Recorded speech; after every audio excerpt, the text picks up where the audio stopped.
જેવું કીર્તનો હતા એવું જ વિવરણ, અને એક ને એક બે એવા ઘા ને કટકા થાય.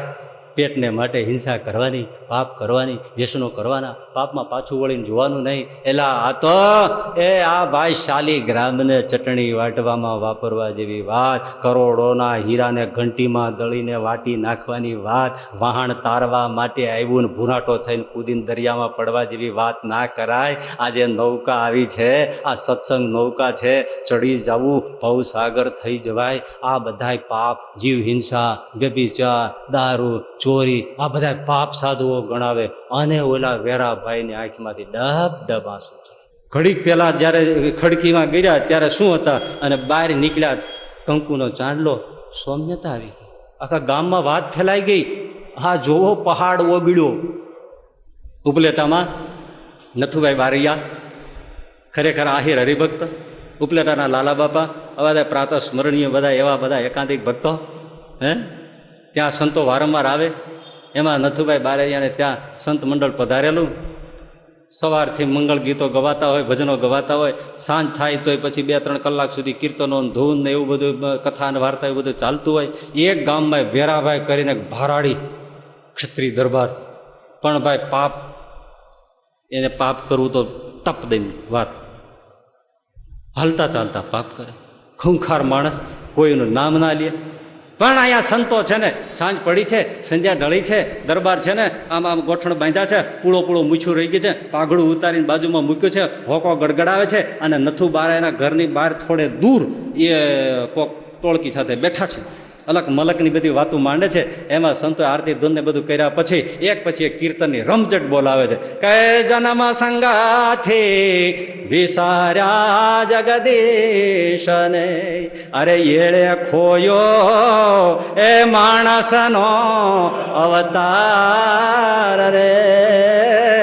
કે જન્મ સંગાથી વિસાર્યા જગદીશને, માણસનો અવતાર મોંઘો નહીં મળે ફરી. માટે માન મરડાઈ મોટપ મેલી ભજી લ્યો હરી. અરે નહીં તો જાશો 84માં જન્મ બહુ ધરી. માણસનો અવતાર મોંઘો નહીં મળે ફરી. એ બધા શબ્દો આવે છે ને વેરાભાઈ સાંભળે છે. શું બોલે છે? માણસનો અવતાર મોંઘો નહીં મળે ફરી. માન મરડાઈ મોટપ મેલી ભજી લ્યો હરી. અરે નહીં તો જાશો 84માં જન્મ બહુ ધરી. માણસનો અવતાર મોંઘો. હોકો એક બાજુ મૂક્યો, પાઘડું માથે લીધું. આ ગાનારા કોણ છે? કોઈને ઘરે પગ મૂકે નહીં. નથુભાઈ બારૈયાના ચોકમાં ખડકીમાં થઈને ઓસરીમાં સંતો બેઠા છે, કીર્તનો ગાય છે આંખીઓ વીંચીને. સહજાનંદ સ્વામીની મૂર્તિ પધરાવી છે, સામે બધા એવા એકાંતિક ભક્તો બેઠા છે. નાનકડું ટોળું છે, પણ બ્રહ્મરસ અક્ષરધામમાંથી નીતરતો એવું વાતાવરણ છે. એ નથુ બારૈયાને ત્યાં આ વેરોભાઈ મહાભારાડી, વાળીને છોકરું ડરી જાય એ આવી છેલ્લે આમ આવી બેસી જાય. સંતો ગાય છે, એક પછી એક કીર્તનો ગવાય છે. ધીમે ધીમે આમ આમ આગળ આવતા જાય છે. ત્યાં તો કીર્તન પૂરા થયા અને પછી સંતોએ વાતો શરૂ કરી. અને ભાઈ જેવું કીર્તનો હતા એવું જ વિવરણ, અને એક ને એક બે એવા ઘા ને કટકા થાય. પેટને માટે હિંસા કરવાની, પાપ કરવાની, વ્યસનો કરવાના, પાપમાં પાછું વળીને જોવાનું નહીં. એલા આ તો આ ભાઈ શાલીગ્રામને ચટણી વાટવામાં વાપરવા જેવી વાત, કરોડોના હીરાને ઘંટીમાં દળીને વાટી નાખવાની વાત, વહાણ તારવા માટે આવ્યું ને ભૂરાટો થઈને કૂદીને દરિયામાં પડવા જેવી વાત ના કરાય. આજે નૌકા આવી છે, આ સત્સંગ નૌકા છે, ચડી જવું, ભવસાગર થઈ જવાય. આ બધાય પાપ, જીવ હિંસા, વ્યભિચાર, દારૂ, ચોરી, આ બધા પાપ સાધુઓ ગણાવે. અને ઓલા વેરાભાઈની આંખમાંથી ડબ ડબ આંસુ છે. કથા પૂરી થતા થતા તો દોડીને સાધુના પગ પકડી લીધા. મહારાજ બાપ જેટલા તમે ગણાવ્યા નહીં બધાય પાપ મેં કર્યા છે, મારો ઉદ્ધાર કરો. બસ આજ હું તમારે શરણે છું. મેં આ પાપ કર્યા છે, મારું શું થશે?